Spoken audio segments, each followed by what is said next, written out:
Le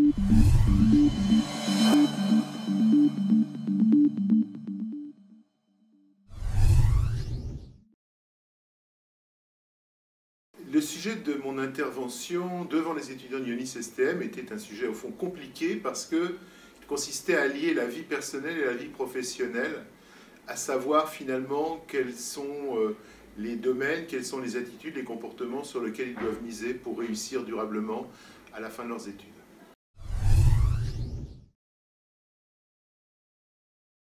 J'ai choisi Ionis STM pour cette conférence pour 3 raisons. La première, c'est parce qu'ils me l'ont demandé, et je suis quelqu'un de très poli.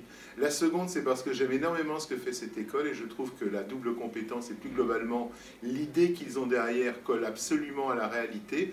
Et la troisième, c'est parce qu'en tant que directeur général d'un groupe comme le nôtre, je considère que c'est ma responsabilité aussi, que d'apporter aux étudiants autre chose que de sympathiques félicitations, et donc d'apporter des conseils qui, je crois, peuvent être utiles, en particulier dans des domaines aussi intéressants et passionnants que les leurs.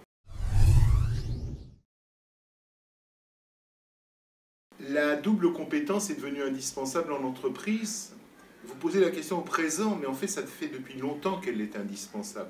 Parce que qu'est-ce que ça veut dire finalement la double compétence, sinon le fait d'avoir plusieurs compétences, le fait d'avoir une multi-curiosité, le fait d'avoir de multi-passions, le fait de ne pas être mono, le fait à la fois, bien entendu, d'avoir une passion et de l'exercer en profondeur, ce qu'on appellera votre spécialité, mais en même temps, l'idée que c'est tout autour, qu'on peut y trouver également des inspirations, des zones d'intérêt, de l'enrichissement.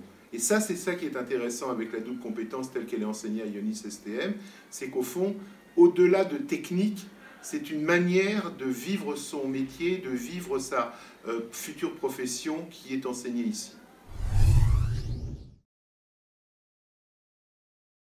Quel conseil je donnerais aux étudiants de Ionis STM? Peut-être de ne pas trop écouter les conseils, ou en tout cas de les écouter mais de se faire leur propre opinion.